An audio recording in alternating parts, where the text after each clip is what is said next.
From bureaus worldwide, this is FSN. Thanks very much, Ollie Barrett. Thank you. It's coming up for 3 minutes past 5. It is Thursday, June 6th, 2019. Red Letter Day in history, of course, the 75th anniversary of D-Day today.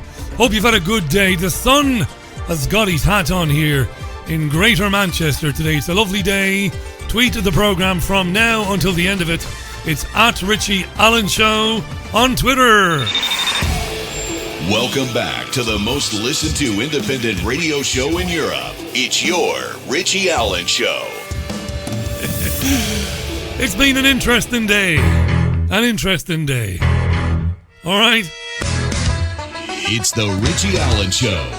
Broadcasting live on richieallen.co.uk and multiple platforms around the world.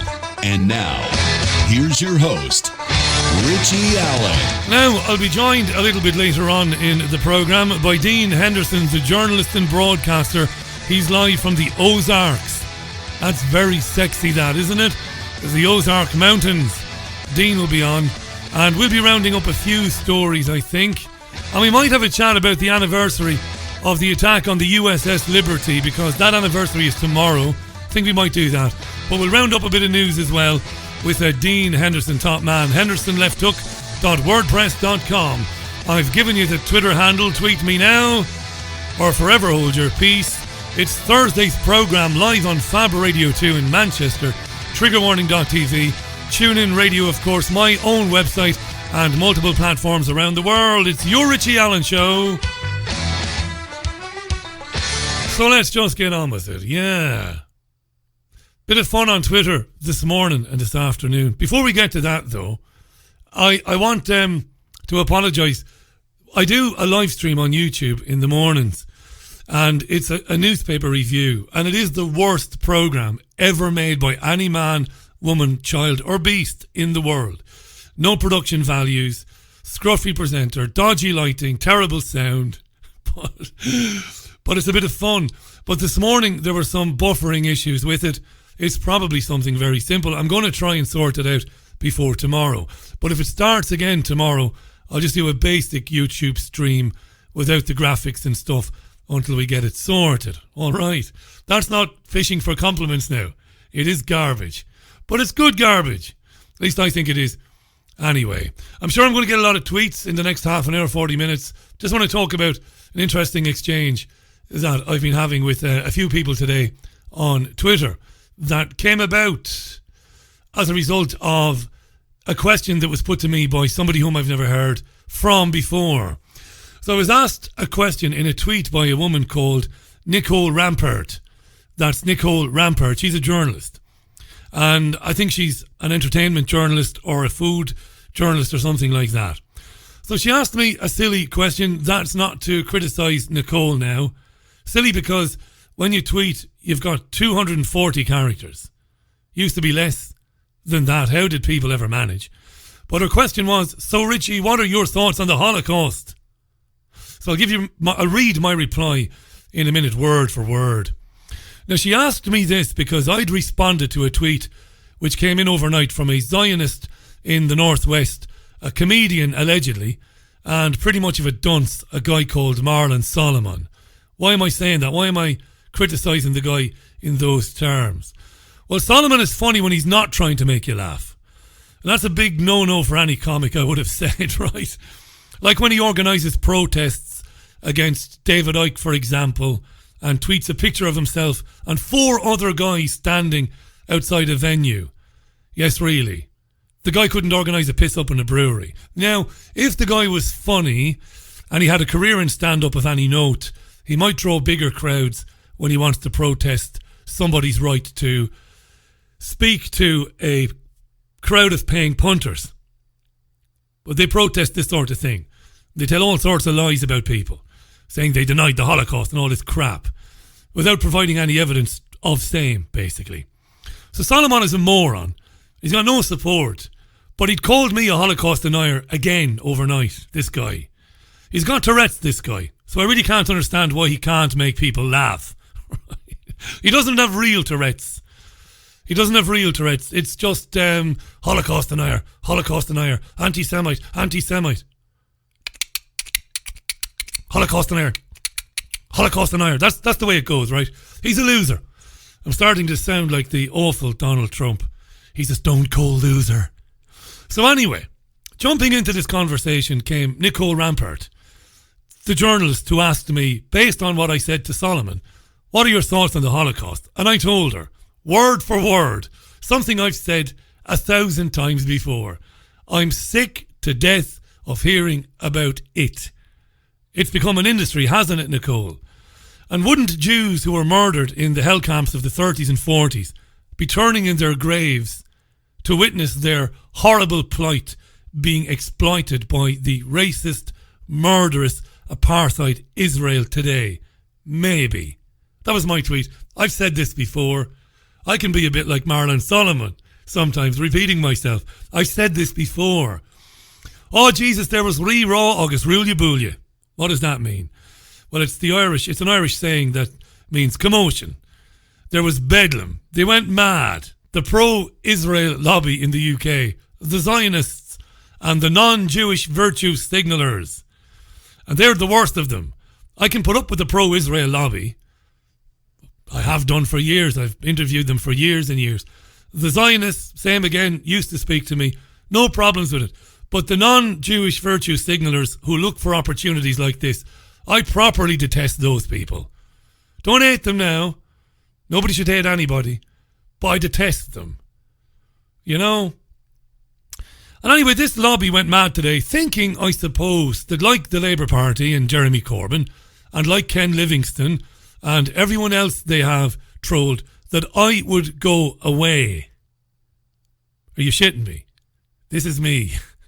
I don't go away. It's like playing whack-a-mole with me. I just keep resurfacing. And I love this stuff. And I've got very thick skin.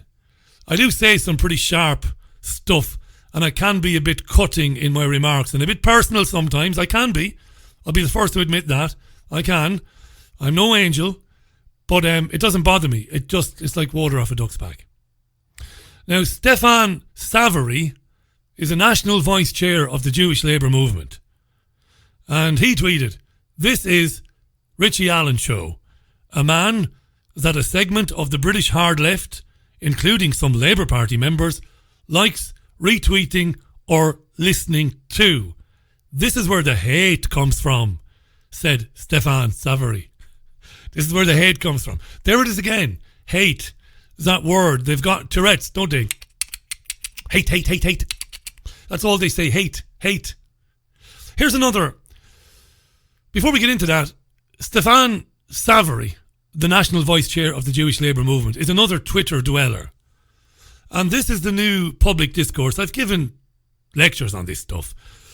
It's what the new public discourse is. You label somebody as a hate figure or as a fascist or as a racist, and you never have to face them. You never have to face them ever. You label them, well, you libel them actually, and then you run away. This is it. And when challenged, come and meet me or come and speak to me on my programme, they run away. There was a guy called Bob from Broccoli, another beauty. This is his tweet here. Let me read it. Give you an example. About me. He brings Holocaust deniers into the public light. He does so on Holocaust Memorial Day. He calls Collerstrom a friend of the show. That'll be Nick Collerstrom. He publicises defences by Atzmon of Shablo. Atzmon of Shablo. Is that a hereditary title? Is that a peer? Is that somebody with a lot of land and a castle and a big garden? Atzmon of Shablo. So he publicises defences by Gilad Atzmon of Alison Shablo. His intention is obviously not to refute them. Going out of your way to put Holocaust deniers on your radio show and to defend them on Twitter could, however, be an indicator of at least openness to anti-Semitism. Yawn. This stuff will send you off to sleep right quick, because it isn't new. And somebody called Karen Yossman tweeted, "Actually, my grandmother was in one of those camps. I couldn't give a shit, love. While the rest of her family were murdered in them, I could give a shit, love.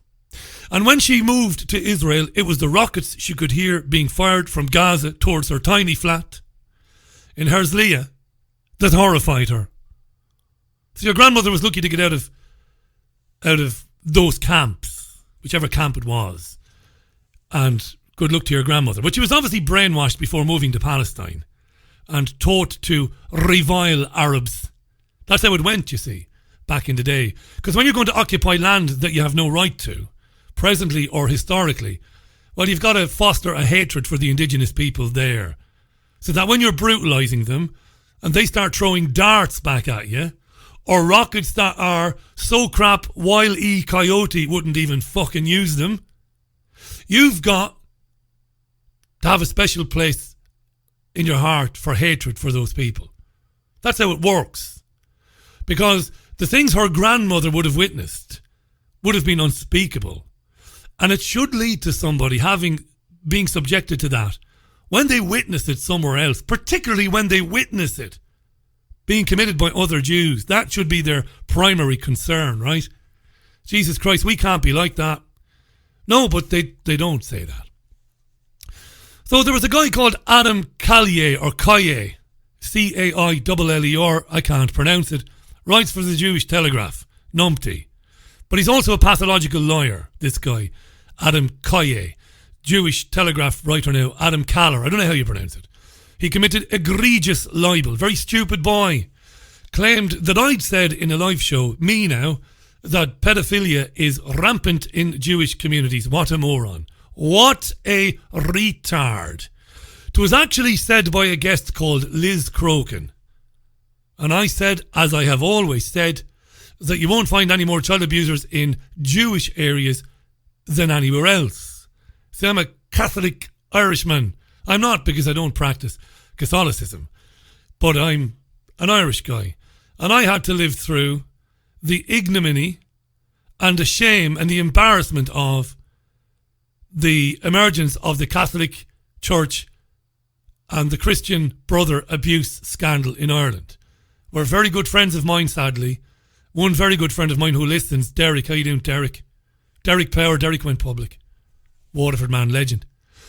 Were abused by priests. No Irish guy is going to start throwing around accusations about some other community. So I didn't say that. Liz Crokin said it.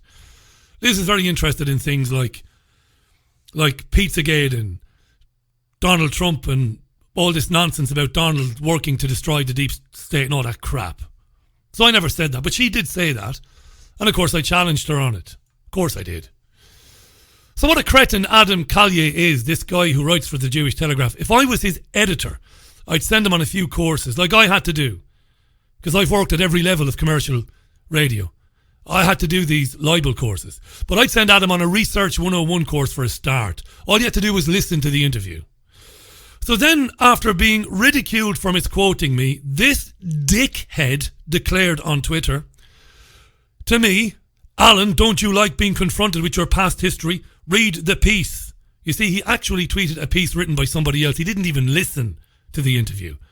So then he changed tack and he said, you pushed and pushed and pushed the person you were interviewing into saying it, that pedophilia is rampant in Jewish communities, because you were trying to suit your own agenda. So, started off that I said that pedophilia was rampant in Jewish communities.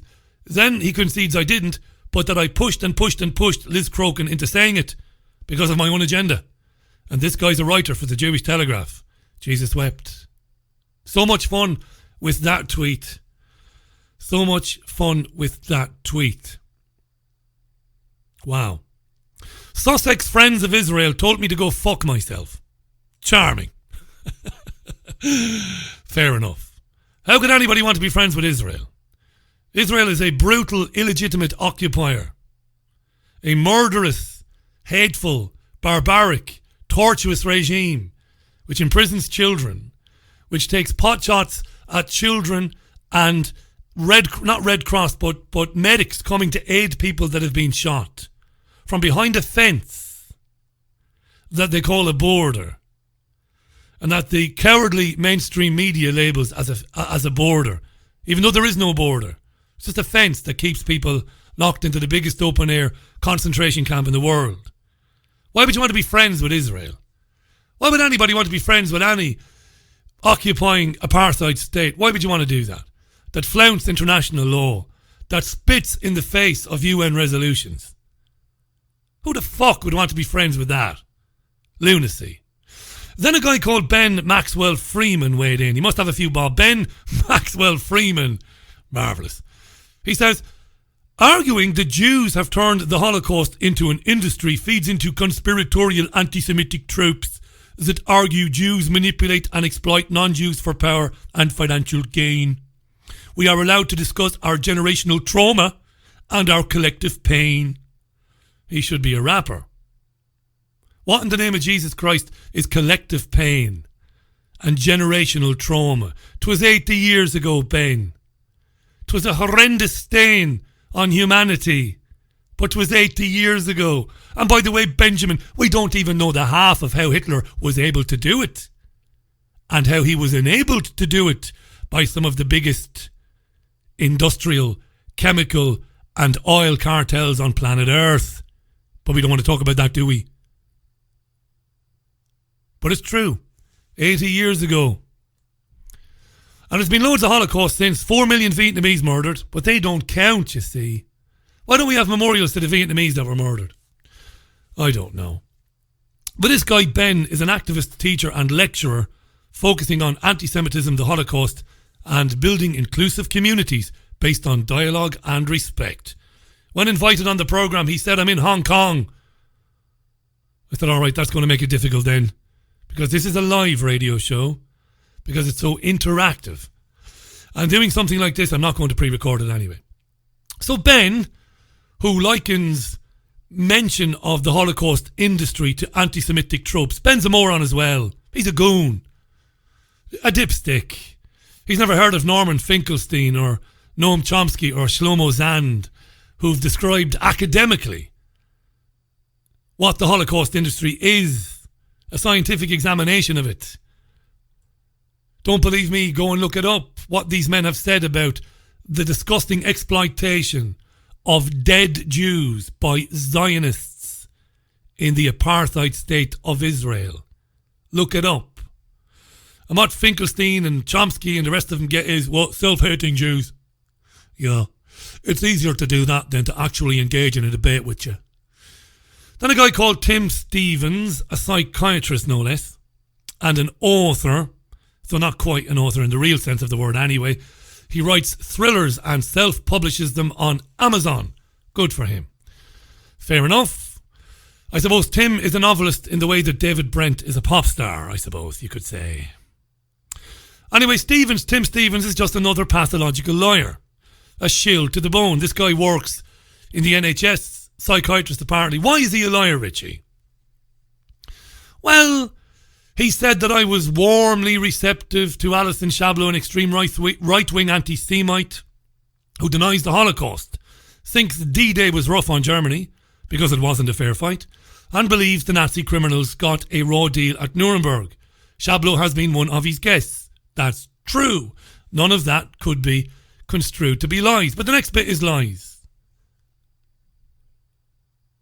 When he says that the show is a platform for racists and cranks and only them.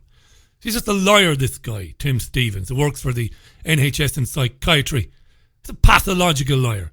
And of course he didn't listen to my interview with Alison Shablo, where she was interrupted and challenged to the point that her supporters accused me of being a bit of a bastard. Constantly interrupted and challenged her. After your kid gloves treatment of Shablo, tweets Tim Stevens, I realise you're just a racist bigot. And you're a fucktard, Tim. Because that is your last call. It's all you can do.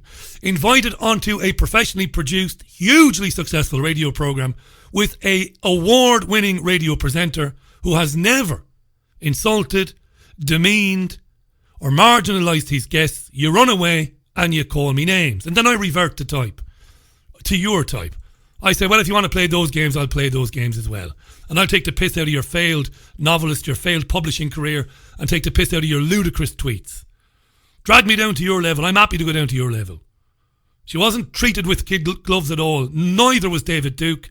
Neither was Nick Collerstrom. And neither is Gilad Atzmon, whom, when appearing on television with me, phoned up my producer and said he thought he was being interviewed by the IDF.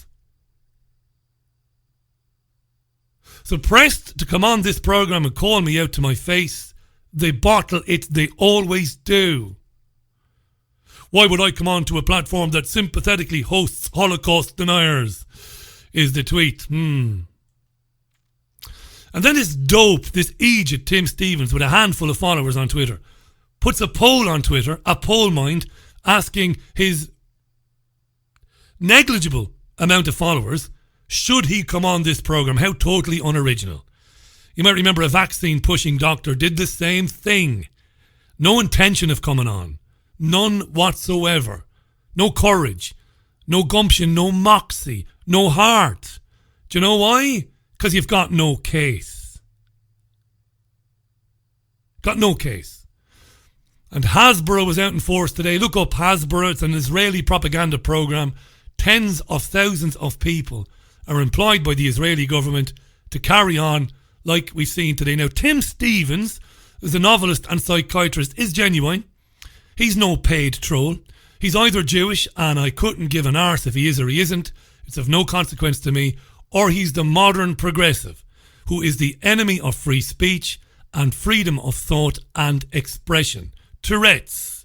Shout bigot and racist and hate speech at everyone you don't agree with, and then campaign to have the independent platforms who host them shut down. Now, Stevens hasn't been calling for this platform to be shut down, but some of the people that he runs with on Twitter have been. And why did they do that? Well, they claim that we endorse the views. We must do. Why have them on? Why would you have Alison Shablo or anybody else on unless you endorse their views? That's fascism. That leads to fascism. People, whether it be the gentry, whether it be working class folks like me, whether it be newspaper editors, the suggestion that by having them on, you must endorse them, therefore you shouldn't have them on, is fascistic. You bring people on a radio program, this is a little Radio 101, because they've said something that you don't agree with, or that many of your listeners don't agree with, but they've said it cogently, they can talk. Let's get them on and find out why they think that. But by trying to destroy people on the basis of the fact that you abhor what it is they stand for and they believe, no good comes of it. I don't have to go down the road of the old adage, they came for the Jews and I did nothing, and all the rest of it, they came for the socialists and I did nothing. This guilt by association paradigm that they've created. I can't appear with Alan because he tolerates Holocaust deniers. No, I fucking don't tolerate anybody. The grumpiest bastard that ever walked this earth. I like an argument. I like a discussion. I like to hear from people I don't agree with. Back to Hasbro. Tens of thousands of people around the world paid to troll, to threaten and harass people when they are talking about Israel. This is a new paradigm. Rather than connecting people and promoting communication and expanding ideas, Twitter in particular is doing the opposite. That was beautiful. Social media, it'll bring us all together. It'll foster communication. It'll expand people's minds. It's not doing anything of the sort. It has normalised something that was previously unthinkable. It was unthinkable, especially for socialists like me, to censor and to exile anyone who strays from the group think. This new paradigm has normalised the idea that certain points of view must never be expressed, because to express them is to be banished, to be ridiculed, humiliated online, but with real world consequences for people, like loss of income, like a visit by the police because you told a man with a dodgy wig, horrible fucking makeup, and a massive bulge under his chin that he's not a woman. And you get a visit by the police because that's not acceptable now. So subconsciously we move ever closer to the herd. There's the herd over there. We better stay close to it. And we find the pitch, the tone and the key, and we join in the chorus. No room anymore for virtuoso performances now. No solo performances. Keep the collective happy, the herd. How do you do that? Well, you signal your virtue. Signal your virtue. Let the herd know at any given opportunity that we are still nice people. We are nice progressives and we agree with the consensus. And what becomes of that? Well, we enter a post-fact world. And ultimately, the state and the state's apparatuses doesn't have to censor you anymore because you fucking censor yourself. Because you think long and hard about saying things that you really feel about gender politics, about economics, about anything, lest it get me into trouble. And that's what we saw on Twitter today. God, did it make me laugh. Do you know what really pisses these people off more than anything? And I'll tell you. Because although this is a successful radio show, in the grand scheme of things, it's sod effing all, really. It doesn't have the reach of the mainstream media programs. It doesn't have the reach of podcasts made by celebrity talkers and vloggers. No, it doesn't. But it has a pretty enormous reach for a guy on his own in a home-based studio in Manchester. It gets 100,000 downloads a week on Podomatic, minimum. It gets tens of thousands more on iTunes and on Spotify. And right now, more than 60,000 people are listening to this live. And I'm not even going to get into the iTunes numbers, the tune-in numbers, and I'm not going to get into the Spotify numbers. It's huge. On its own level, it's huge. And what they don't like is that, and it's not about me because I don't matter, they can't get rid of this program. Why can't they get rid of it? Because for the moment, it's untouchable. Because I upload it to my website, and even if my broadcast partners were to be pressed by these people, as they have been in the past, to not carry me, I could still do it on my website. 2.5 years ago, representatives of the Northwest Friends of Israel rocked up to the front door of Fab Radio in Manchester and told the owner of the station that I must be cancelled. The owner of the station, and I kid you not, told them to go and fuck themselves and to get away from his front door before he went and got his bat. Well, no, he didn't say all that, but he said enough of it. But it wouldn't matter, because I could do it anyway. So it kills them. They can destroy the Labour Party because Jeremy Corbyn is a wretched coward, a social democrat with the backbone of a fucking jellyfish, by making all sorts of specious and facetious and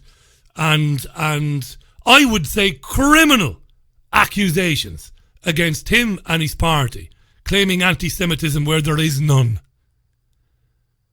And maybe Corbyn takes a large share of the blame for this situation today, where people are getting fired from jobs, where people are shutting up because they are terrified of getting fired from jobs, where people are virtue signalling. Corbyn takes the lion's share of the blame because he hasn't had the balls to stand up to it.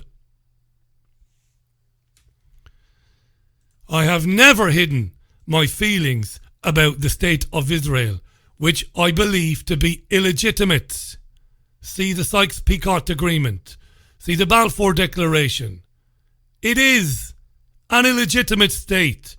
It is a brutal occupying force which commits crimes against humanity every fucking minute of every day, despite UN resolutions coming out of your backside condemning it and telling them to stop. Hateful. Not the people of that country necessarily, because many of them disagree with it, but successive governments in that country. It has no right to exist. Its only right to exist, its own claim to exist, its own basis for its right to exist goes back to Golda Meir. Its only claim to legitimacy is that God said it was our land And the UN accepted the partitioning of Palestine in 1947. Jews had 30-odd% of the population then and had 5.6% of the land. But they set terrorists like the Haganah and the Stern gang to pillage and rape and terrorize the Palestinians. And they got rid of nearly 1 million of them in a few years from 47. That's what's happened. No right to exist. And I've always believed that, and I always will. Not about Jews, an identity group, not a race. It's not about Muslims, not about anything. It's about what's right and what isn't right. And what isn't right is that programs like this, the way things are going to go out of existence. Because many of the people who call this stuff out are not as lucky as I am and are working for organisations whom they depend on for their wage at the end of the month.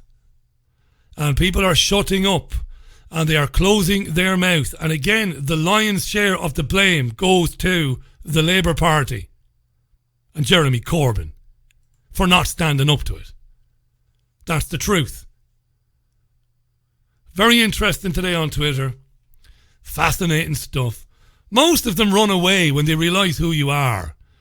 You know, it's like, oh Christ, we can't do anything to him. So they just piss off. And one or two hang around.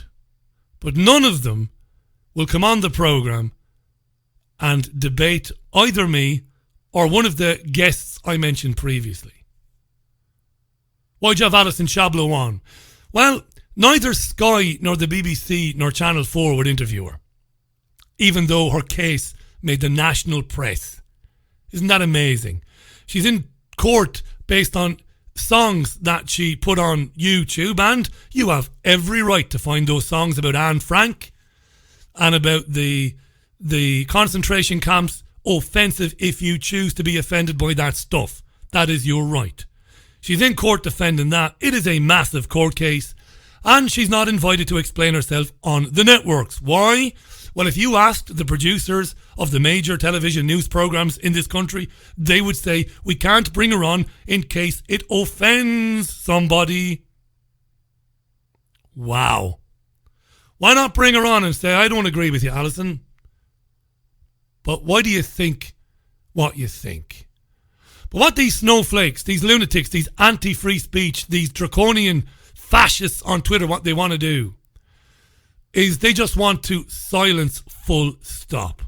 They don't want you to put to Alison Chablow or anybody else the questions that we put to them on programs like this. The way it used to be done. Because for years, producers would have been killing themselves to get to her first. Who's got the exclusive? Chablow was found guilty. Let's get an exclusive. And then they would have primed their presenters to give her a chasing. That's how it worked. I know, because I both produced and presented in commercial radio. You'd have primed your presenter to go after her. Not anymore. We don't want anybody hearing what she has to say. Why? Because it's offensive. There's a lot more I could say, but I'm not going to say it. This is the Richie Allen Show. It is Europe's most listened to independent radio show, broadcasting live on Fab Radio 2 in Manchester, and triggerwarning.tv, TuneIn Radio, and my own website, richieallen.co.uk. Welcome to the programme. In a few minutes' time, or maybe 10 minutes' time, Dean Henderson will join the programme live from Missouri, back after Simply Red. Simply Red on the Richie Allen Show. The sun shines on southwest Manchester, Salford. The time is exactly 19 minutes to the top of the hour. Welcome back to the show. Dean Henderson, hendersonlefthook.wordpress.com. We might get into the USS Liberty. I was going to speak with the gentleman who survived that attack. You'll remember it. Bryce Lockwood was on the programme on the 50th anniversary a couple of years ago. And my great mate, Phil Restino, who's a terrific guy and very much involved in the peace movement and the peace activist community on the east coast of the United States. Phil was working on it. Spoke with Alison Weir today, and it didn't suit Alison to do it, which is fine, but Alison will come on the programme next week to speak with you. I'm looking forward to that. Check out If Americans Knew if you've not come across Alison before. Let me read a few tweets because I think we had a record number of tweets come in there. That's not bragging, by the way. I think we had, in the first few minutes, we had about 400 tweets alone. Dean tweets, I won't be self-censoring, he says. And then he says something which I won't read out, Dean, because it's not that I'm censoring you, my friend. It's just, it has been very one-sided. You know, it's not my fault either. You know, it isn't my fault. There was a time, this guy Tim Stevens asked me today, he said to me, have you ever had on any of the Likud party, any of these people? And I said to him, look, they used to come on with me once upon a time, but they don't come on anymore. They used to come on and we'd have a back and forth, Zionists based in Tel Aviv and Jerusalem, and I would argue with them about my feelings about Israel, and they used to tough it out, and they used to give me as good as I was giving them. That's how it used to be, you see. But the paradigm that I've just explained to you, that we exist in now, means that they won't talk to me anymore. Despite the fact that their previous experiences of speaking with me were good experiences, even if it was what you might call a robust exchange and sometimes delved into hostility, never stopped anybody, never jumped down anybody's throat, never muted their microphone. This doctor based in London, this NHS guy, Tim Stevens, when he was playing games with his marginal followers, saying, oh, should I go on his programme? They were actually saying, oh, he'll bring you on and he'll cut your mic and he'll make a fool out of you. I mean, fuck off, right? I'm a professional award-winning broadcaster. And in my genre, in my field, I am the best of the fucking best. Number one.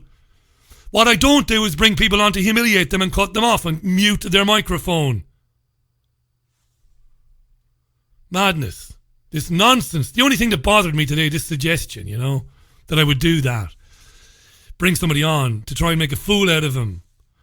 No chance. Never happened here, never would happen here. It's pathetic, people who do that.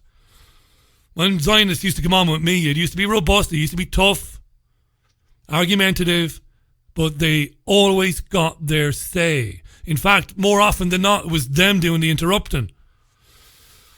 Anywho, it is exactly 16 minutes to the top of the hour. Let me introduce my guest this hour.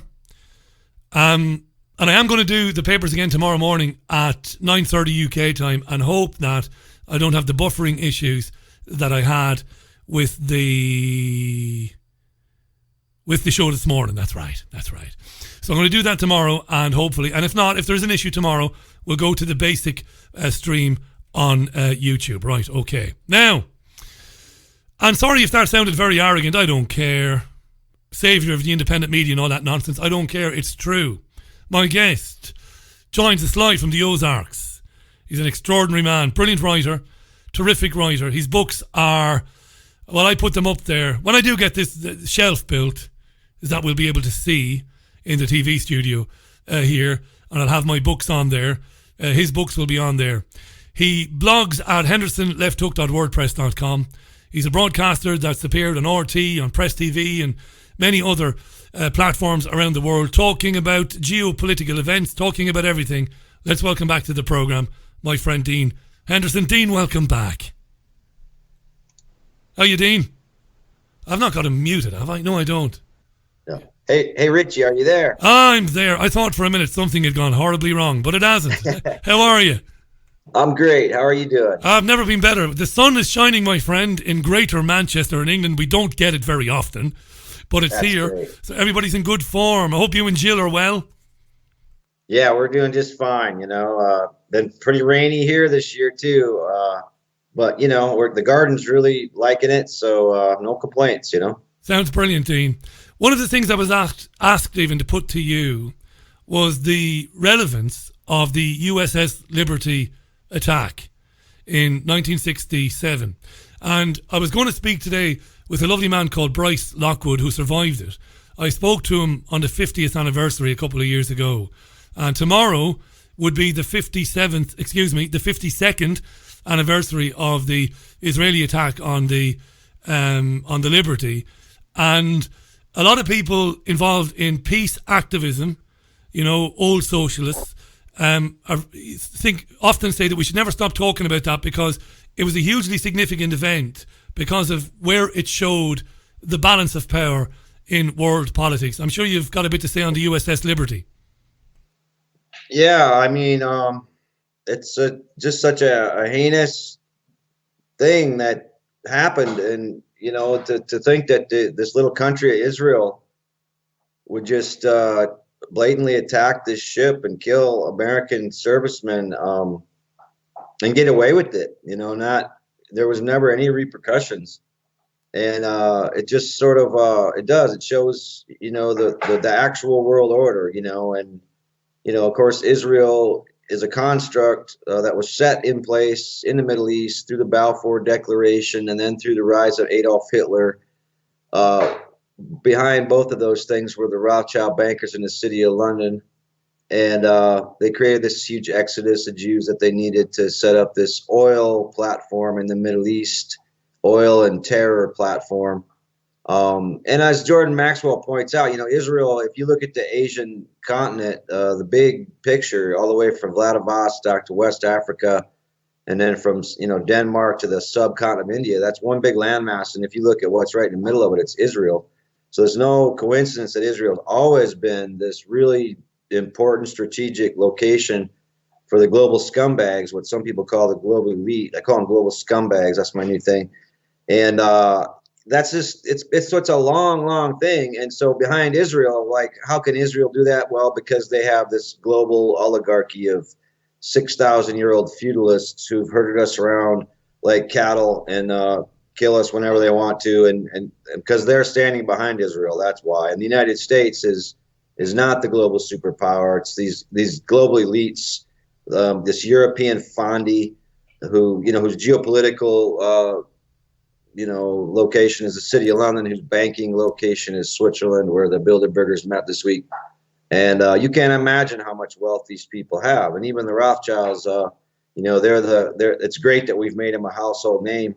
And, a lot of people hate them now or whatever, or they know at least that they're bad people. But there's other families from the Holy Roman Empire who are equally powerful, equally wealthy, and people don't know their names. That's and right. This is how much they control the mainstream media and keep things under wraps. Very important to mention that. I always mention too when having these discussions about Israeli power and Zionist power that Jews who migrated to Palestine were completely in the dark. These are people like you and me. Pretty much every one of them. I've met and spoken to people like that. That this cabal, with which only a tiny, well, not a tiny part, but one part of it is the influence of the Rothschild banking family. That cabal, they're not Jewish really. I've often believed, and it's important to get into this today, I think, of all days, that they hid behind their stated Jewishness when they couldn't give a damn, or I would say a rat's arse really, about the plight of ordinary Jews. They didn't care about the Jews that were being murdered in Germany in the 1930s and 40s, right?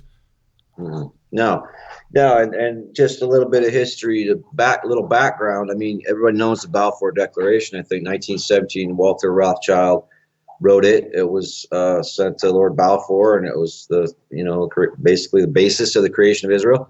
And then, so fast forward 1932, after the global feudalists crushed Germany in World War I, and destroyed all their manufacturing, because the British have always had this kind of inferiority complex towards the Germans because they can't ever really make anything like the Germans can make things, And it's kind of like the same way they think with the Irish. They have the same thing towards the Irish because they know the Irish are just much more rugged people, and we're man, and they're not. And then so they have to kill us every once in a while to sort of get the little chip off their shoulder. But so anyway, 1932, you had the Krupp family, the Thyssen family, the Bosch family, the Siemens family, members of the German segment of the global oligarchy meeting, and they petitioned Paul von Hindenburg to make Hitler German's chancellor. And that was in 1932. 1933, a meeting at Baron Kurt von Schroeder's house of the Schroeder Bank. And among those attending, John Foster and Alan Dulles, who were working with Sullivan and Cromwell law firm at that time, which represented Schroeder Bank. They went on to be Secretary of State and CIA Director, respectively, in the U.S. and helped the Nazis steal all the gold out of Germany at the end of the war, take it to Switzerland and start the Bank of International Settlements. He also had T.C. Tiarks at that meeting. He was a director of the Bank of England. And then 1 year later, 1934, Montague Norman, governor of the Bank of England, decided to covertly got together all these London bankers, and they decided to covertly fund Hitler. That was 1934. So they were definitely behind Hitler. They were definitely behind Israel. These are the Zionists. They're not all Jewish. Jewish people are used just like Christian people, just like Muslim people, just like any of us other sheeple or cattle or goyim or whatever they call us or consider us on this planet. These people are not Jewish. They're Satanists, Luciferians. They have to be, because it's what justifies their heinous genocide throughout history. Grandpa killed 10,000 Indians, therefore I'm a Luciferian, therefore might is right, therefore I can be a psychopath, and it's perfectly acceptable, and shit like this. And it's really an attack on human nature and what we are, and lies to us about what we are, because we're not that. They're that. But they're just a small little tiny fraction of the earth. And most of human nature is actually a really good thing. But by continuing to sort of justify their actions and then push this idea that human nature is bad on us, it makes us hate humanity. And that's kind of what they want. And that's where they're going with all this transhumanist stuff is, we're supposed to hate humans, love machines, hate heart, love mind, all the things that they are, that the Luciferians are. And it's all just disgusting. We're supposed to embrace that now and just forget about all the good things about people, all the real humanity. So in the 30s, they came together, and we're certainly not talking about Jews. We're talking about some Zionists, but it wasn't. I've looked into this. I've read all your books, as you know, and I've listened to other researchers on this. One of the things, so you've got industrialists, you've got petrochemical giants, and you've got financiers, and they decided that really, this was the pretext to the European Union. They decided that, well, it's going to be easier for us in the long term to control real wealth, which is land and water and minerals. And the way to do that is put in Hitler, allow this to happen, and if he succeeds as we want him to succeed, we will inherit the spoils of the post-World War Europe. And that's how I understand it. And sometimes this is where I suppose some Jewish folks, when they listen to programs like this, they think that people are saying that in some way that there was a bunch of Jews got together. It's complete nonsense. That's not what happened. We're talking about a lot of people that have got nothing to do with Judaism at all. We've got some Zionists, some financiers, a lot of which are Zionists, or at least publicly identify as being Jewish.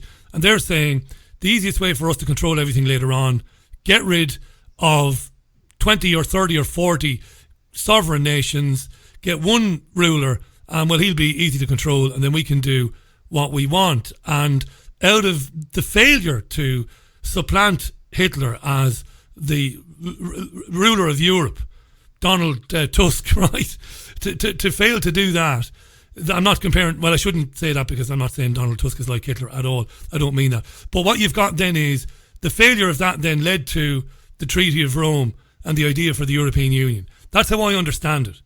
Mm-hmm.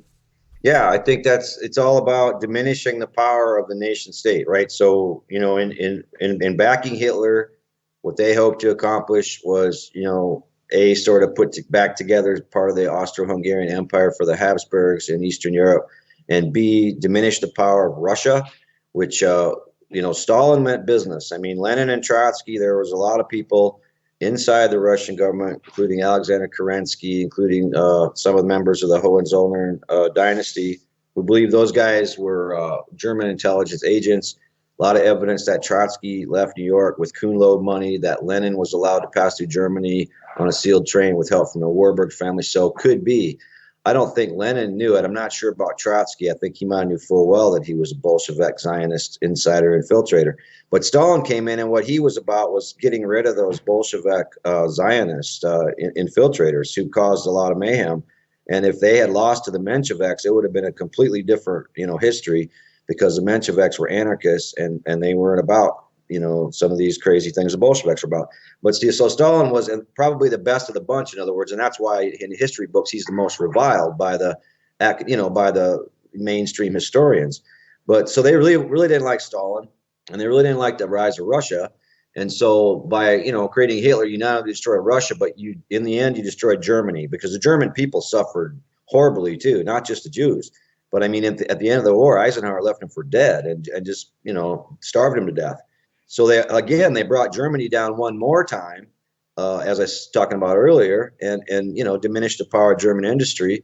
And so you diminish the power. If you're a feudalist and you run the world, you keep every nation state in a sort of a condition of powerlessness as much as possible. You create chaos, division, and powerlessness. And so you think about the EU, and it's kind of the same thing in a mirror image, where by putting together a bunch of states, you diminish the power of any single state and you put them under your control. But it's really all about, these people don't want nation states. They don't want any government. They want a feudal medieval economy where kings and queens get half your crop and the church gets the other half, and the brainwashers get the other half. So the capitalists get one half, and the people that keep you feeling guilty if you rise up in a revolution get the other half. It's pretty simple. And it's always been that way. And it's just that now, we have the internet and the TV, and people are so plugged in that the brainwashing is more effective. It's more sophisticated, and it's more interactive. But again, it's not at all about Jews. It's nothing to do with Jews. This is the whole thing. Zionism and Judaism are different. They're totally different things. Zionism is a political movement started by Theodor Herzl. And it basically has to do with the feudalist control of the Middle East oil patch and the trade routes going through there. Because Israel, again, it's central. There's drugs going through there. There's prostitution goes through there. There's pedophile activity goes through. All kinds of dirty things go through there, and legitimate business things go through there. And so, but that would make it. Sorry, Dean. That would make it just like any other country in the world, then, because you could say the same about the UK. You could say the same about the Republic of Ireland. I mean, child trafficking in Ireland is a big thing. Child abuse in Ireland is as bad now as it ever was.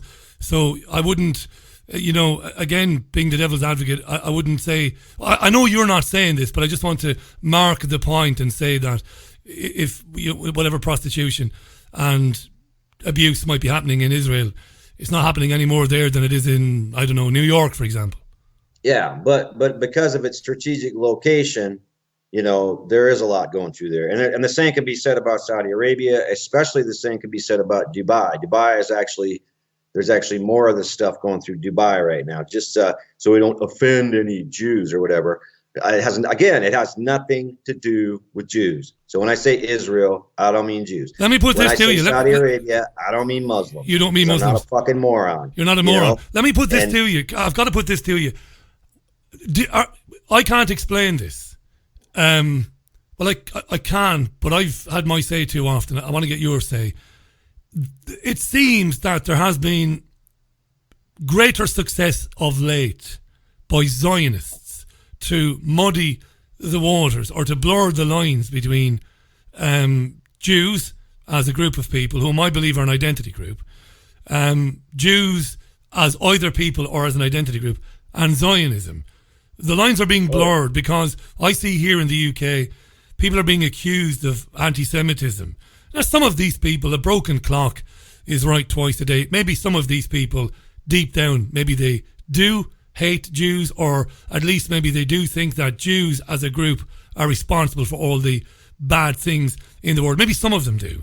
But a lot of the stuff that is being called anti-Semitic isn't. Like a guy was fired recently, not fired, a guy was suspended, a guy called Wilsman, a national executive guy at the Labour Party was suspended because he suggested that the claims of anti-Semitism against the Labour Party were being motivated by actors in the Israeli embassy. Now, he had very good reason to say that, because as you know, Al Jazeera did a marvellous documentary 3 or 4 years ago when they highlighted an Israeli operative working at the embassy in London, basically trying to take down Labour Party figures who were critical of Israel. This was exposed. His name was Shai Massot. And yet, this guy's been suspended from the Labour Party, and I think that the Hasbara agents, the propaganda agents in Israel, the Zionists, have become more successful at blurring the lines between what is Jews, Jewish people, and what is Zionism. Do you see that, and how do you counter that? Yeah, absolutely. And how you counter it is you make a clear distinction between Zionism and Judaism, and you make a clear distinction between Israel and Judaism. And it's really obvious. I mean, it's like I said, you'd have to be a moron to really associate those things together, because, why would you? But the reason why you would and why people do is exactly what you're talking about, this intense propaganda effort by the Mossad and the intelligence agencies that work for these feudalists. But it's all a smokescreen, and really it's just all about keeping people away from knowledge about the global elite. So if you talk about Zionism, God forbid, you might talk about the Rothschilds. And then, so if you talk about the Rothschild, you're an anti-Semite. You're not an anti-Rothschild. You're an anti-Semite. Let's not forget that, Richie. Yeah. And it's the thought police here. And so then, by God, if you talk about the Rothschilds, then you might, talk about the Venetian bankers, and, oh God, the Venetian bankers. Oh, that's right. No, they're not Zionists. Oh, yeah, that's right. They were basically the same program. It's just fascism. I mean, people don't understand it. I think they don't understand it. They don't understand that Zionism and fascism are the same thing. You put a bunch of rods in a bundle with an axe over it, and you have extreme views coming from this 1% bloodline elite. They've always been fascist. Most of the royal family are fascist. They backed Hitler. Prince Bernhard started the Bilderbergs from the House of Orange, 1954. He was a member of the SS. They've always had this view that their bloodline is superior to everyone else's. They've always done eugenics way before Hitler, way before any of this stuff. And so it's just, this is the worldview of the global scumbags. They're fascists. So you have to create political mechanisms to enforce the fascism. And one of those mechanisms is Zionism. One of those mechanisms is this is how you divide people up. This is how you set up Israel in this very strategic place to do a very strategic thing, which is to keep the Arab countries fighting each other and arm guerrilla groups against nationalist Arab leaders. It doesn't even matter if they're Arab, but they just happen to be in that region. The Iranians aren't Arabs. There you go.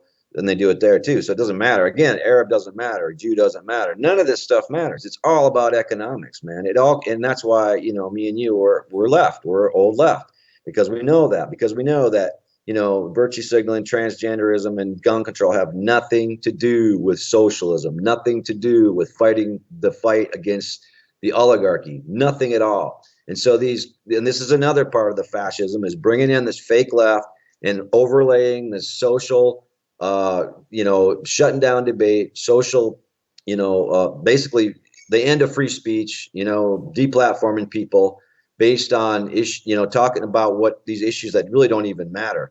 So I think that really people just need to, and this is what social media, Twitter, all these things, Facebook, whatever, do to people. They suck them in, and they start getting bogged down in the minutia, and they start, fighting each other. And that, of course, is part of the plan too, because of chaos. They have to have chaos to survive. That's always the number one thing. When you ask why things happen in the world, and you see chaos, there's your answer. Let me give you this is what they need. Dean Henderson is our guest. Check out hendersonlefthook.wordpress.com. I've come to believe that the goal is to prevent mankind, because you and I and old socialists like us, old lefties, we don't see people. This is going to sound like virtue signaling, even though it isn't. We don't see people as blacks or whites or Hispanics, and I certainly don't see people as Jews or as Christians. I see people in North Manchester. Sometimes I see Jewish folks, and they're wearing traditional dress, and I see the men with the wide brimmed hats and the hair styled in a certain way, and you know that those are Jewish guys. But we just don't. I just don't care. What I think this agenda, and I know you believe that this agenda, a lot of it is to do with ensuring that people never ever discover how money is created in 2019. It's my old chestnut. I've banged on about this. You're bored of hearing me say this, because that to me is the most important card at the bottom of the house of cards. It's that one pillar. If people understand who creates money, how money comes into existence, if they really figured it out, I think you often used in your books, you've used anyway in interviews, the Henry Ford quote, if they figured out loans and money and banks, well, if they really understood it, it might be game over for the establishment tomorrow. Yeah, there'd be a revolution by morning. Yeah. And no, that's right. And it's just about, and so you have see, feudalism's gone through different stages. So Samaria, they herded us all into being agriculturalists, farmers. It says so on the Sumerian tablets that we were forced into agriculture for being these hunting and gathering people that worked like 8 hours a week. It really was an easy life. Even though it's portrayed as a hard life by the moron media, the high tech, we're so sophisticated and the old ways suck media or whatever. It was actually a really good life. And people were really tuned into nature. Maybe didn't live as long. Oh, well, but it had a really quality life where you had a whole extended family, a tribe that you could live with, count on. And so we were herded into agriculture in Samaria. Then when these bloodline elites moved to, Egypt and on to Rome, we were herded into industrialism, the Industrial Revolution. Basically, it's a theft of our land. We'll take that land off your hands, peasant. Why don't you come work in our factory? And so they did. And so all the land in Europe was scooped up by these same pirate Knights Templar, Venetian bankers who also had just looted the entire wealth of the rest of the world and brought it to Rome to create the Holy Roman Empire. Then they went to Venice. Then they went to the city of London. That's where they're at. And now we're getting what they call it the Fourth Industrial Revolution. After they did the same thing in America, they put the men off the farms in the 40s after the during World War II. They said, hey, you can come make some money, leave your farm, we'll take it off your hands and make $20 an hour in a factory. Then they said to the women the same thing under the guise of women's liberation, which is all basically phony women's liberation because it's women bondage. It's like, oh yeah, go to work, be a slave, work 60 hours a week. That sounds real liberating to me. So they left their homes and left their children, and pretty soon all the land was gone. We're all living in smart cities, and this is where we're at. And so now they want to do this fourth industrial revolution, and the production line here is our minds. This is so if they can get everybody to just think the same, then their 6,000-year feudalist reign will never again be questioned. Nobody will disobey it. Nobody will rise up against it. They have to get every country in the fold. There's still a few mop-up jobs to be done. Iran, Russia, Venezuela. Will they succeed? It'll depend on those countries whether they succeed or not, because the West is totally fried. And I don't see any political good things coming out of the West because, yeah, everybody just wants to jump on the bandwagon, like those people giving you a hard time on Twitter. They're not, they just want to be popular and they think it's cool. They want to be cool.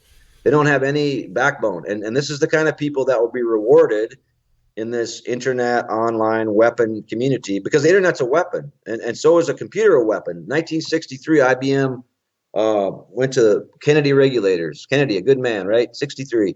IBM said, we want to sell this computer, this big old Cray computer that would fill a whole room up. And they said, no, we're not going to let you sell it because it's a weapon. The computer itself is a weapon. It could be used to just throw all kinds of disinformation at entire populations and subjugate them. That's what they said. 1993, the NSA, people working there, they saw the internet, DARPANet, created by DARPA. And they said, man, we could not believe when this thing went public in 95 because it's a weapon. We always just considered the internet to be a weapon. And it is a weapon. And then you add social media, the next layer on that. And it just gets more and more. I mean, it's basically MK Ultra mind control, mass mind control. That's what the internet is. That's what a computer is. That's what social media is. And it's all more refined all the time. And this is a real danger to our democracy. It's hugely successful, isn't it? It's successful. Yeah. I tried to, maybe I didn't do it very well, but I tried to explain it in the monologue, how successful it's been at changing the face of discourse. There was a time when, even if I was some Nazi type person who hated either Jews or if I hated Muslims, even if I did, there was a time when, because I'm articulate and reasonably successful, there was a time when they would have beaten themselves up to drag me onto a television show or a radio show for a debate, and that was a good thing. That's the way it used to be. Well, you've got this Irish guy and you've got this guy in the Ozarks. I think that they're really racist, the two of them. Let's get them on the show and let's put it to them. That was a very healthy way of separating the wheat from the chaff, from the thinkers from the Luddites, or the racists from the genuine researchers. What they've managed to do with social media and the internet is create this idea, and it's sticking, and it's dangerous. And that is that, well, no, what you need to do when something has been said that we've deemed to be unsayable, that needs to be immediately suppressed. Do not speak to that person. And anybody who does speak to that person is guilty by association.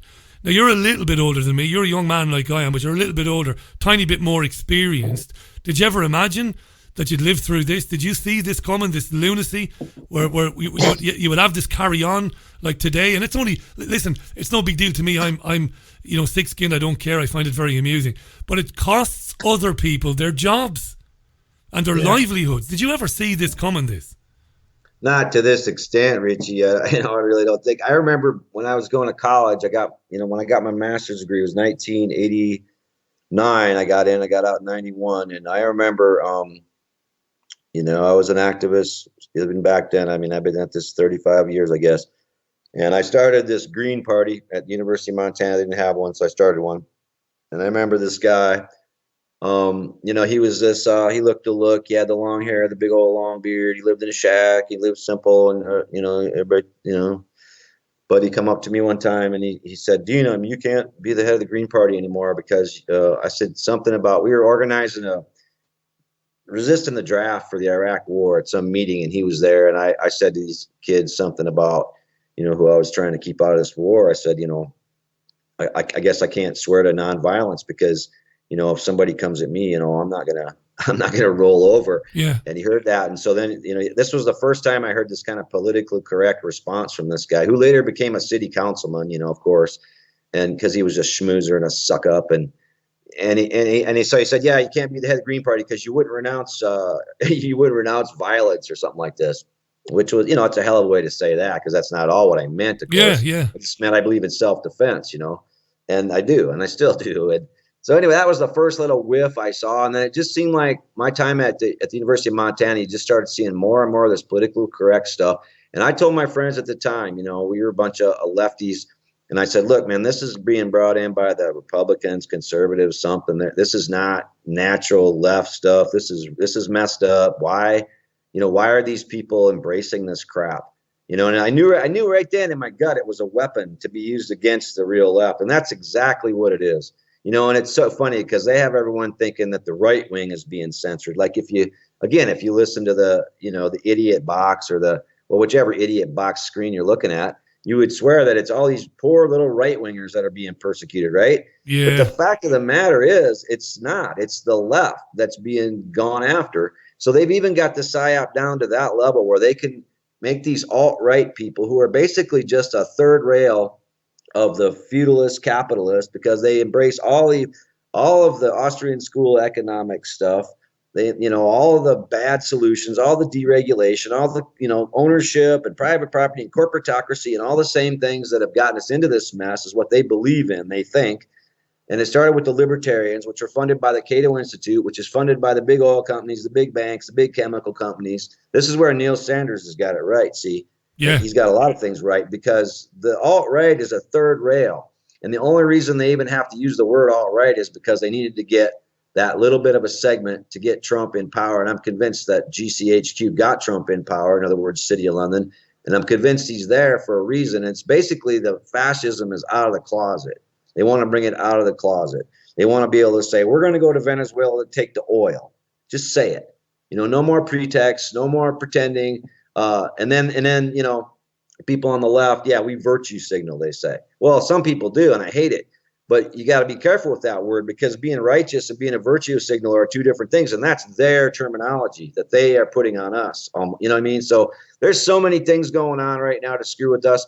But the whole thing that's going on is they're pulling the whole political spectrum to the right. And so you have the crazy fascists just right out of the closet, right out in the open. The Queen at the head of it. You want to protest Trump in London. Well, why weren't you protesting the Queen the day before he showed up? It kills me, right? Yeah. Bigger fascists there is not. And then the Democrats and the Labor like Corbyn, they're just chicken shits and they just get pulled to the right and they kind of appease the right and that's what's happened. And then there's the alt-right somewhere in there. And those are your three options. And as far as any sort of, Maduro supporting Iran supporting Syria, supporting left, anti-war left, pro-union left. Where the hell is it in the West? It's nowhere. There's none of it. I don't see it. Dean Henderson is our guest. It is exactly, let me do a time check, 17 minutes, well, 16 and a half minutes past the hour. HendersonLeftHook.wordpress.com. Check it out. We've got Dean for another 10 to 15 minutes, probably just under 15 minutes. Great to have him back on the programme. Loads of tweets on this. Go to twitter.com, where it says search Twitter, put Richie Allen Show, all one word in, and press enter. Do you think they're sowing the seeds? I agree with the plans for Venezuela. I think it's obvious. I'd love to be arguing with you here about that, but I think it's obvious what's happening there. And it's obvious what's happening with Iran. And before I ask you about civil unrest and how the establishment, how the government can exploit civil unrest to bring in draconian laws that suit them, before I ask you about that, Bilderberg did meet in Switzerland last weekend, and Tony Gosling, who's a pretty terrific guy who's been writing about Bilderberg for years, Tony said that the very nature of the fact that Iran wasn't on the agenda given to the press, when it has been for years on the agenda, is a big red flag, that it might mean that they might have talked quite a bit about Iran and plans to try and do something there which would be terrible. What do you think? Well, yeah, and it was on the agenda last year, and it was the only country on last year's agenda, and so there's lag time, right? And so this year, the countries on their little 14-point agenda were China and Russia. So, yeah, I mean, look, they're itching for some kind of conflagration. There's no doubt about it. I think Iran really played its cards well. I think, the reason the Saudis called those 3 meetings in Mecca the same exact time the Bilderbergers are meeting, that's not a coincidence. And I think basically the Iranians kind of backed them down when they went in there with their USS Abraham Lincoln carrier strike force. The Iranians made threats, so they backed them down. And then the Saudis started freaking out because the Houthi rebels have been blowing up pipelines now in Saudi Arabia and making some big advances, holding the ports in Yemen. This is what doesn't get reported, We're supposed to believe it's just a slam dunk and these Bilderbergers are all powerful and they're just going to go marauding around the world and take care of business and we're all going to be toast. But not necessarily, because there's a lot of people fighting out there and there's a lot of people resisting this thing that's going on. And so they want World War III. They really want some kind of big conflagration. There's a lot of money in these things and they'll be able to reshape the world coming out the other side. But I just think, I don't know. I think there's a lot of truth to the fact that right now, and you look at the censorship on the internet, you look at how they're going after the anti-vaxxers, going after the chemtrails videos on YouTube, even my YouTube, like Dean Henderson, you type it out on YouTube. It used to be like all my videos. Now it's just all this other stuff. I'm not even on there. And Google's done the same thing to me. Whereas if you go like DuckDuckGo, I'm the first one up, or Yahoo, or any of the other search engines. So they're having to do that. And they're having to do it because they really are desperate, because there's a lot of truth to the fact, Richie, that I really believe that just in the last, say, maybe a couple months, I've seen a big swing, and I actually think we're sort of in the driver's seat in this information war again. And this is why you're hearing the anti-Semite stuff, and they're trying to knock people out with that. And they're just using every tactic, military, censorship. Of course, they're attacking people personally, but the only reason they're doing that is they're desperate. And their 5G thing, by the way, it's rolling out, but it's pretty rough around the edges from what I'm hearing. It's not really working too good. That's interesting now, because I've heard this as well. Mm-hmm. I've heard that there's a lot of teasing problems with it, and I've also heard that their own market surveys are showing that there will be a much more reluctance than they thought. You see, they think that it'll be like people queuing for the iPhone. They think that people are going to really embrace this like they would embrace any new release from Samsung or from Apple. But apparently, in fact, I only heard this today, and it's not a source that I can name, and it's not nailed on proof, but they're saying that the market research is showing that people are maybe not going to rush to the shop to buy the new handset, because your traditional phone, your smartphone won't work. You've got to get a new phone for this stuff. And that's good news, Dean, if that's the case. It is good news. And I think the silent majority is finally kind of speaking. And of course, everything we've done helps to get the word out about it. And I do think there's a big shift going on, not just with 5G, but I would argue with technology. If in general, if I, I listen to these kind of, local radio stations, and all of these hosts of these radio shows around, and they're just a bunch of hillbillies, with, whatever, very little education, but I mean that in a good way, Yeah. But they're all just, they call it fake book, and they just mock technology. They mock all this, like Alexa, and they just make jokes about it, and they just think it's funny how people have been hoodwinked into accepting this, building their own electronic prisons is what they're doing. I mean, you think about different terminology, like, well, being connected, right? So you want to be connected to what exactly? What are we going to be connected to? Think about the word inbox. It's like you're a prisoner and you get in that little box in through the door. You think about the word feed. It's like, oh, here's your feed, prisoner. Here's your daily feed.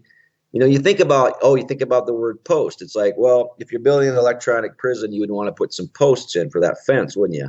And it's just like you start thinking about all this new terminology that, that they just, people just started saying it because everybody else said it. And that's what applied to this internet weapon. And we start saying it. But the other thing is we've used this internet weapon. It is a weapon. There's no doubt about it in my mind. But we've actually trained the guns on them. We've actually turned this thing around. This is what guerrilla fighters do. They go to the National Guard Army. They steal the guns of the Army and they use them against them. Well, this is kind of what we've done with the internet in a guerrilla warfare tactical sort of way. We've trained the internet on them now.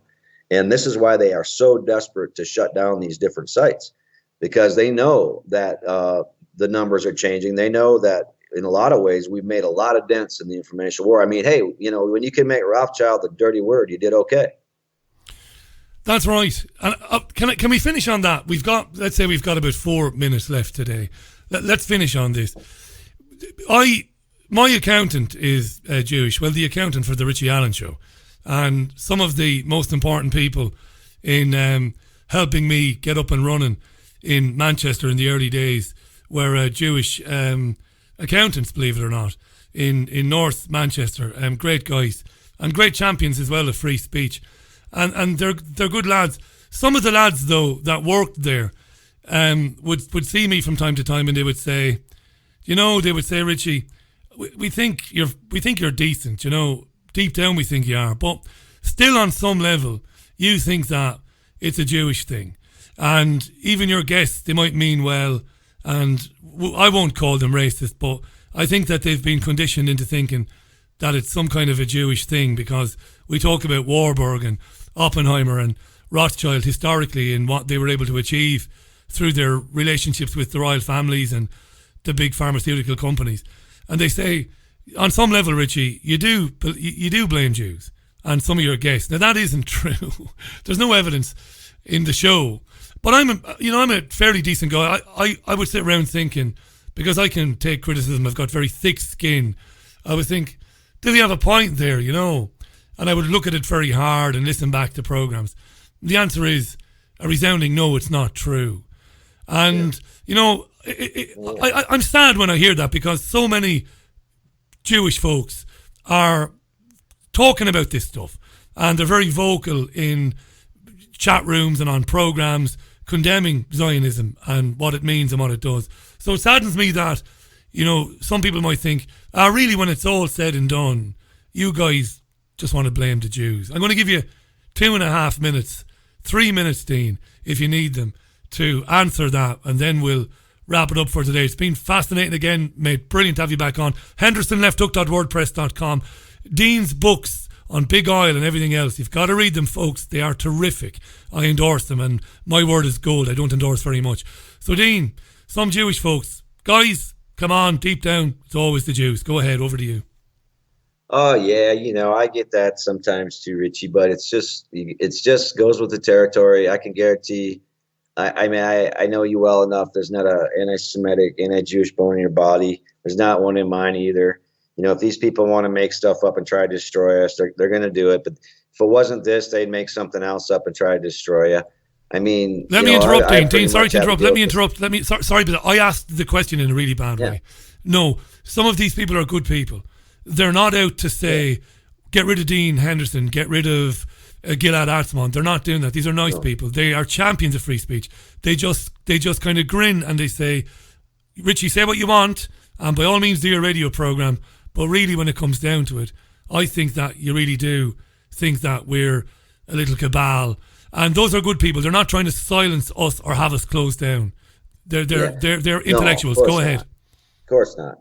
But you have to understand that they live in this society and that they're subject to the same disinformation that we are. And then on top of that, they're Jewish.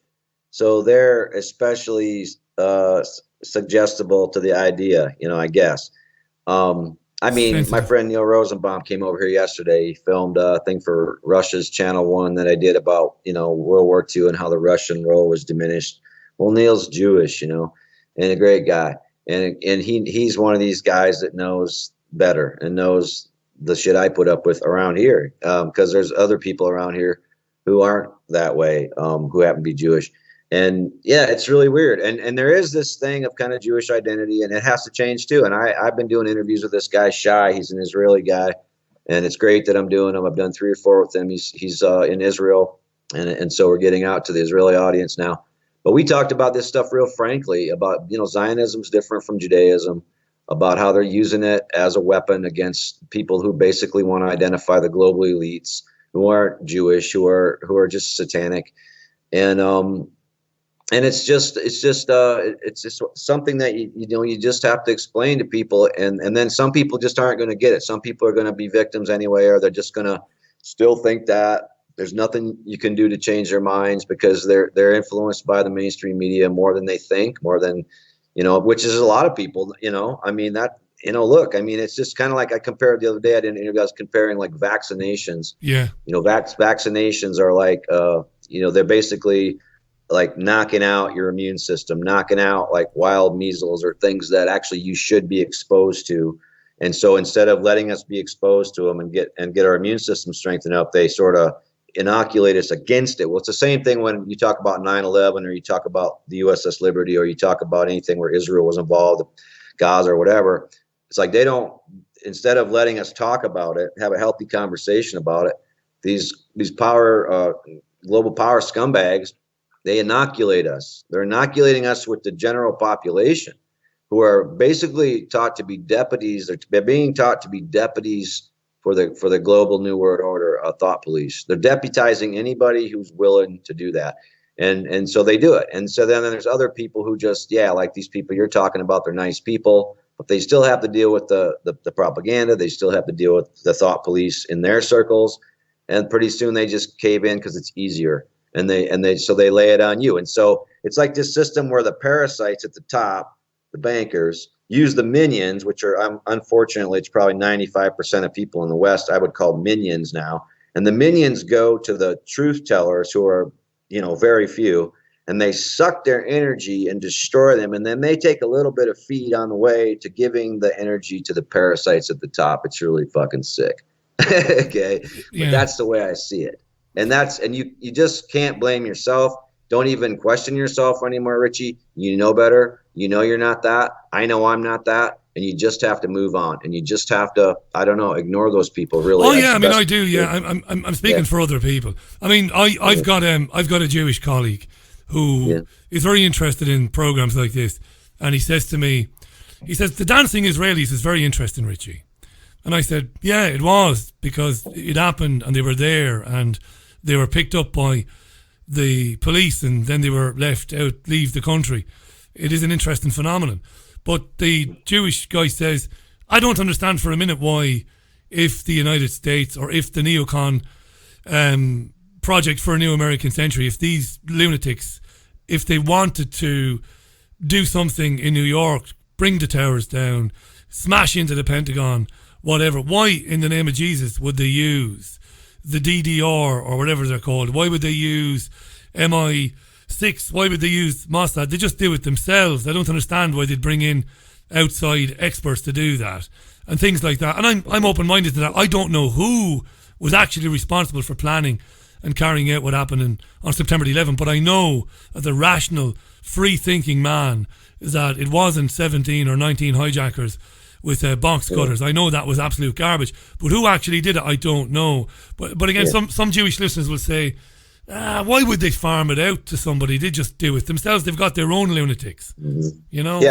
Yeah, right. And I think that's another thing where, 9/11, it's another case of where I do think there's too many people pointing the finger at Israel and not enough people pointing the finger at the crown, because I guarantee you, I know who did it, and it was the crown. It was the Illuminati. It was the global feudalists. Look, Securicom had the security contract on the World Trade Centers. Yeah. Marvin Bush was the CEO, George Bush's brother. What a coincidence. Yeah, what a coincidence. Jeb Bush, governor of Florida, he flew the flight records of all the so-called hijackers to the White House the same day, 9/11, that evening. He was on a plane. He flew the records to the White House. They could have those records of those guys. And so Securicom roped off the elevator shafts, well documented. Many people reported this who worked at the Trade Center, how these certain floors would be closed, like in the 6 weeks ahead of time. Different floors right in the middle of the building where the elevator shafts are, which you would mine to bring a building down in a controlled demolition style, were just closed. And so they were mining the elevator shafts. This was the crown. This is Securicom is a crown agent corporation, just like Lockheed Martin, just like General Electric. It's the golden share is owned by the Queen, just like Serco, the company behind 5G and which owns all the prison systems and which took Julian Assange away in the van the other day. That wasn't a UK police van. That was a Serco van. Go back and look at the RT footage. They're the ones who are torturing Julian Assange right now. They contract all the immigration in the UK. They're bringing in illegal immigrants. They're causing trouble. They control vaccination records. They control health records, military records. They have all the goods on all of us. It's called Serco, and they're another crown agent that came out of the RCA, signals intelligence radar inventors. Who was also now GE and Serco. But anyway, the other reason that is the Aga Khan Foundation, another crown agent corporation, which creates all these fake Islamists. So the patsies were the Arabs, the Israelis that were laughing. They were like the handlers. They were following the Arabs around in Florida when they went to flight school, making sure they didn't miss class, making sure they could get pictures of them in the bar, schmoozing women and snorting coke, which Muhammad Atta was doing, and then just surveilling them and following them, make sure they got on those planes. But those planes were remote controlled, fly-by-wire technology, probably from a ship out in the ocean. But it was the crown that did that. And I think what I've noticed is when you elevate it to the next level and take it off of Israel and tell people what Israel is, especially when talking to Shai, I noticed this, you really disarm the whole anti-Semite argument. Because you're not talking about Israel anymore. You're talking about Israel being kind of a subcontractor, just like the United States is, just like Britain is, just like the Saudis are, nothing to do with religion. And now here we are talking about this global satanic feudalist elite who have lorded over us for 6,000 goddamn years. And it's about time people get off of the minutia, turn their heads towards this and focus on it. And we can take them out because there's not very many of them. They got a lot of money. They got a lot of guns. They got very few numbers, but they are really despicable, excuses for human beings. And this is what's caused all this trouble. I don't care. They killed Kennedy. They did 9/11. They're trying to march out the 5G kill grid. Nobody can tell me different. It's all in the research documents. All you got to do is look at it. And that's what's really, I haven't put up with a lot of the anti-Semite stuff lately. And I think it's just a matter of I put the pieces together a little bit more further up the chain. And then you're immune from it in some ways, maybe. But they'll do what they want. But so what? I just think that the vast majority of people, because they don't have any idea, and because we've been, as I said in the monologue, this herd thing and moving towards the herd, we've been conditioned now. Humanity is transforming. There's a huge shift in consciousness, and in some cases it's good, but in some cases it's bad because people have become scared by what they've seen happen to other people in the last few years. So they drift towards consensus and groupthink, and that's a dreadful thing. And I don't blame them. So some of these morons today, which made me laugh, and it really does, I'm not just saying that for the purposes of making myself sound cool and he's some guy who's untouchable and is unflappable. I am unflappable. I'm not untouchable, but I'm unflappable. I just find it fascinating. Many of them actually are clueless, and they are just taking that opportunity to signal to the herd, I've got the right opinion.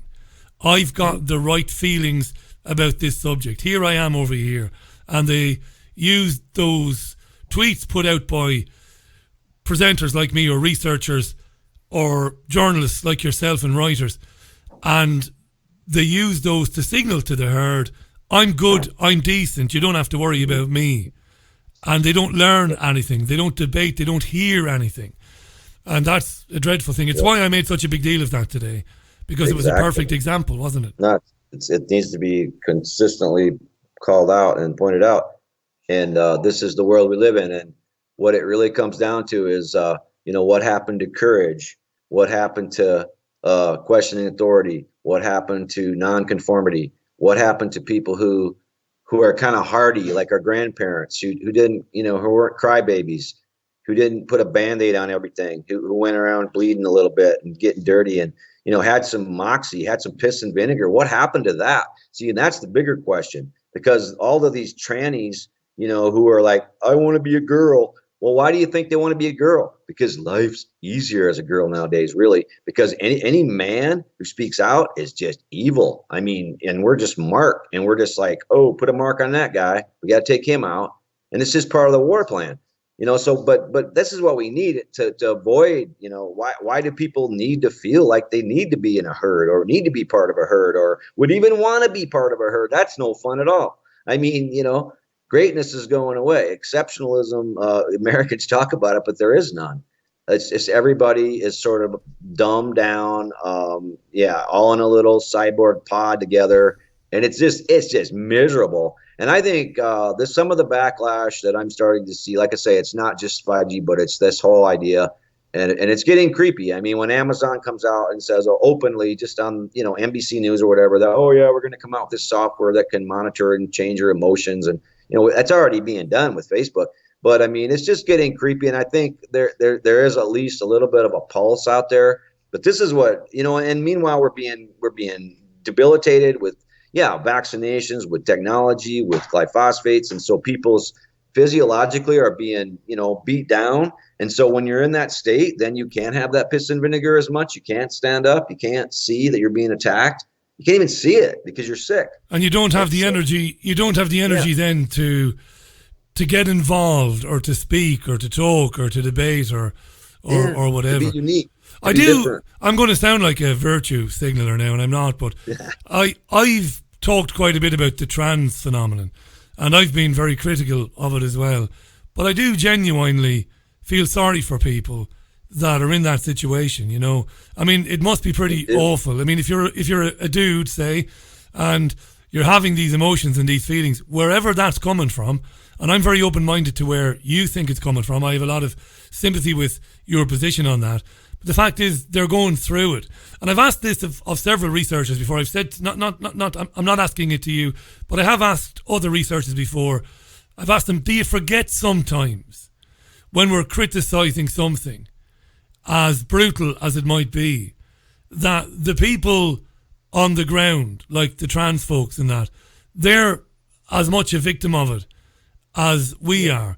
And in calling it out and in dealing with it, we can't lose sight of the fact that these are our fellow travellers on this crazy road. And they might be, feeling, I want to be called a woman and I demand this and I demand that. But ultimately something has happened to them as well, maybe. And I look, again, I'm not trying to virtue signal or come across as bloody Michael Landon here, Highway to Heaven, Charles Ingalls. I'm not, because I am a bastard, I am. I'm not trying to be a religious type of guy. But they are suffering, aren't they? They are going through stuff. And yeah, right, exactly, Richie. And I mean, that's the thing, there's been, these people been here forever. I mean, in Native American tribes, these people often were the shaman because they were different. And they, people, but people always also gave them shit. It's just like in my hometown when, people were kind of like that, we give them shit over it and it was okay. And they didn't take it personally and they didn't go crying to mama about it. They just knew they were different and they took the shit just like I took shit for things that I was. And, everybody took shit for their, weaknesses or whatever, not even weaknesses, but just their quirks. Idiosyncrasies. In the old days, it was okay to do that. Yeah. And see, this is the problem is how people, get so offended so easily. And they're told to be that way by the man, by the scumbags. And there's an agenda behind it. So, no, I have nothing to get. I don't hate anybody. I don't even hate the Rothschilds. Why waste my energy hating anybody? Why not just try to make change, try to be electric good vibes and try to, go forward with good information and love the whole planet and hate the system. I do hate the system. It's bad. It's a really horrible system that they've created here. But, you can't, no, of course not. And I'm not virtue signaling either, whatever the hell that means. I mean, I just am who I am. And I don't hold anything against, I had a gay roommate for a while, for Christ's sakes, and I have nothing against gay people or anything. But see, you just have to see that it's an agenda. And I know you do. And I know a lot of your listeners do, but it's just an agenda. And this is what we just have to keep calling into question, just like calling people anti-Semites when they're not is part of an agenda. And, but I think we know what it is. And I think that the main thing is just keep telling the truth and don't be offended. I mean, just realize that, something about the internet, something about this tech world we're in, it's feeding into people being offended. And yeah, maybe it is because people spend a lot of their day just on Facebook, which I don't miss at all. I can't believe how stupid I was to spend how many years on Facebook. I mean, I did sell some books. I got my blog out. Okay, great, I guess. But it's just, you step back from it after not having been on Facebook for like a year now. And you're just like, wow, what a load of shit. Yeah. And I think I'm going to do the same thing with Twitter pretty soon. 18 months I walked away from Facebook. There you go. Did you miss it? No, it's magnificent not to be involved in it. One of the things that there is a page for the radio show, and it's monitored by a couple of pals of mine. Oh. And once in a blue moon, I'll use the password because I need to put something there if they can't do it. But yep. I don't look around. It's like walking into a room with a hand over my eyes. I just quickly go in and get out. But yeah, I think that the tragic thing about this is there was a time when some of those people that were getting very irate today, there was a time when they would have gladly taken the baton from my hand and said, all right, son, I'll come on your program and we'll have it out. And it would have been very good. It would have been informative because they've got interesting things to say as well. It would have been a nice exchange. It might have been robust, no problem. But it also would have been cathartic maybe. It might have been therapeutic. That's what would have happened. It's like they say to me, you're a friend of, you're endorsed and stuff. No, I'm not. Because when I interview a man who comes on and says that the whole Holocaust thing was a hoax and all this, I'm not endorsing the man by bringing him on. I don't agree with him, and I'm just interested in hearing what he's had to say. And I think what you've described there brilliantly is what has ultimately led to this reality where we won't come on. Jesus, you talked about the old left. They used to beat themselves up to get onto a platform with somebody they thought to be far right. They used to kill to get the opportunity. Not to fight the man or to punch him, but to say, right, you have your say, and then I'm going to eviscerate it by giving you my truth.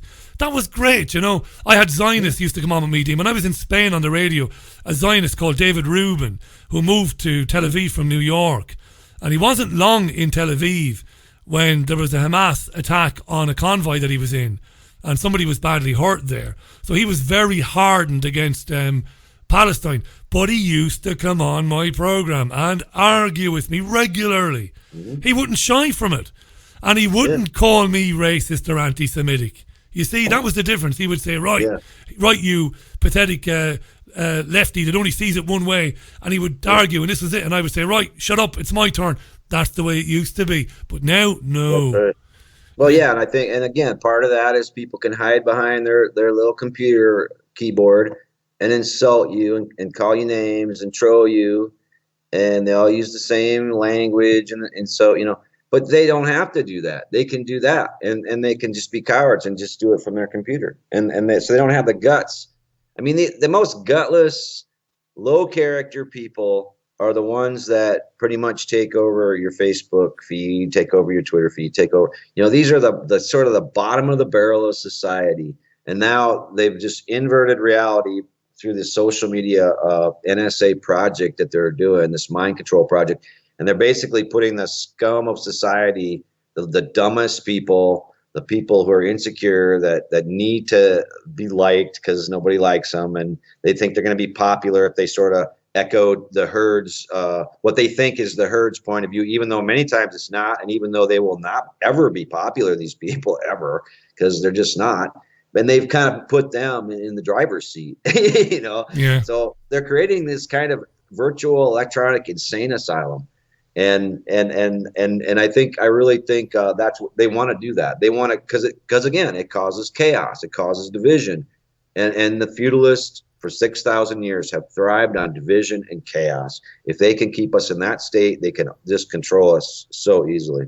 And as long as we continue seeing ourselves as, Gilad wrote an amazing book called Being in Time, and there's a few books I recommend. That one by Gilad. Your own books, Dean. I'm not just saying that. I mention you regularly on this program because the books are outstanding. I mean, they really are. And others that I mention. And Gilad got it absolutely bang on. We have been conditioned into seeing the world through the eyes of an identity group that we have joined ourselves at the hip to. As a socialist, I believe. As a conservative, I believe. As a liberal, I believe. As a Christian, I believe, or as a Jew, I believe. It is destructive. It is dangerous. It's counterproductive.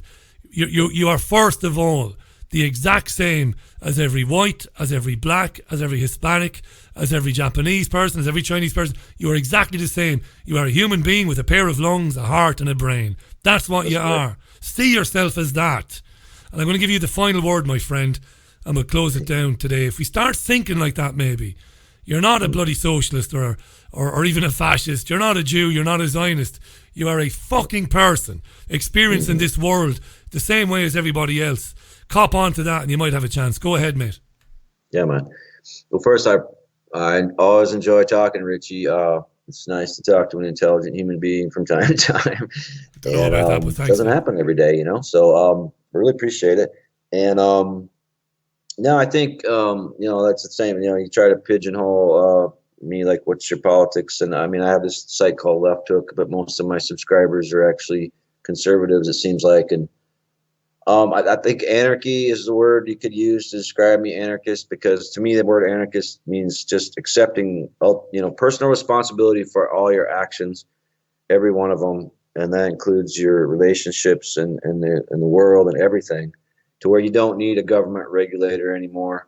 You don't need a policeman to regulate your behavior. You have regulated your behavior already. And you are inclusive. You don't see things in terms of divide. You see things in terms of unite. But you declare your complete autonomy as a person. And the only way maybe you can unite people is to be that way, to be yourself, very unique, very separate from any of those isms that you're talking about. And I know anarchism is an ism too, but I think you know what I mean. Just this is the path, I think, and now being a human being, embracing humanity, because you have to understand right now, people, that they're attacking the concept of human nature, and this is why they've done it for so long.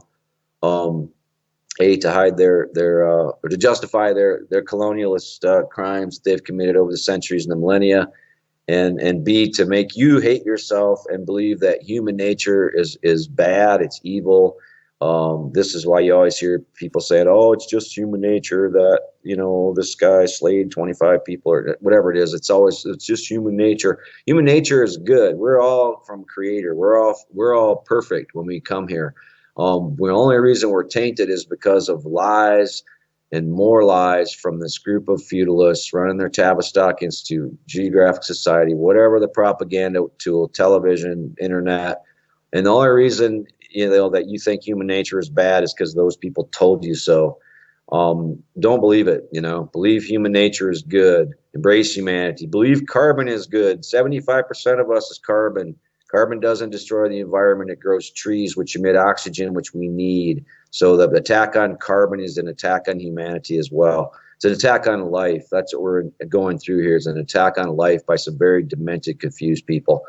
And don't become a part of it. Keep loving the people and hate the system. This would be my advice, And remember to unify, not divide. And remember to always try to step back and have a wide view. And don't get sucked in, and just have a wide view. And then you'll see that there is this global elite, that the scumbags who have always been there, and they're still manipulating what you think. And you have to break out of that, and you have to see that, and then we can take them down. So I really appreciate you having me, brother, and keep up the great work you're doing. Thanks so much, Dean. HendersonLeftHook.wordpress.com. Support researchers and journalists like Dean by buying and reading their books.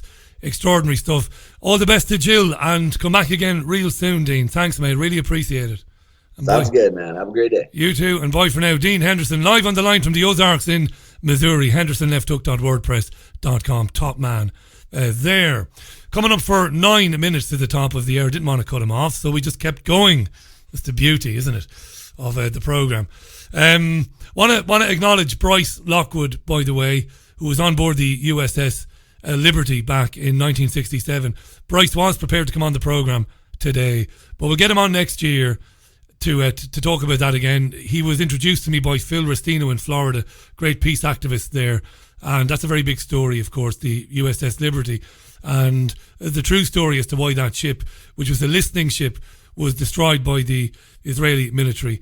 It was to cover up crimes being committed by the Israeli army at that particular time. It's all true. It's a hugely important story. It doesn't get told at all, really, outside of the independent media. It's not about Israel bashing, it really isn't, but it's about power and the pillars of power and the structure of power in the latter part of the 20th century and the 21st century, and how things have come to be the way they are as well. The influence of Zionists in Israel on the politics of this country and also on the politics of the United States and France and elsewhere. It's very important that people understand that. Right, that's nearly it. I am going to try to do the paper review tomorrow, Friday at 9:30. I will be here. There were some buffering issues today. I believe it might have been something simple, and if it was, we'll sort it out and I'll do it. If it wasn't, I will go to a basic stream where I won't have any media, so I won't be able to show you newspaper stories and stuff like that, but I'll figure it out and we'll sort it out one way or t'other, as the saying goes. So that was it then. Thanks to Dean again. Thanks to my guests this week. It's been a weird old week with builders around and carpenters and stuff like that, but it's all fun here in Salford. It's all fun, it must be said. Look, I'm going to keep trying and persevering to get Zionists to come on the programme and to thrash it out with me, to have a back and forth with me about their opinions. I particularly want people who took grave offence today at my tweet saying that I'm sick to death of the Holocaust, which I am. And I'm not going to bore you again. I explained it, I think, very well in the first hour of the programme. But anybody who took offence to that, want to talk about the politics of the Holocaust, my support for people like Norm Finkelstein and others. If you want to debate that, if you want to debate Jewish power or the influence of Israel in the UK or in America, by all means come on the programme. You'll be treated the same way Dean Henderson was treated. So long as you behave like a gentleman or a gentlewoman. As long as you're nice, I'll be nice. But I'll be nice from the get-go, because I am nice. I am a professional. So if you want to get involved, contact me on Twitter or drop me an email through the website, which is richieallen.co.uk. I'll talk to you tomorrow at 9:30. Until then, excuse me, I've dried up a bit there. Going to close out with the Smiths. Song called How Soon Is Now. Speak tomorrow.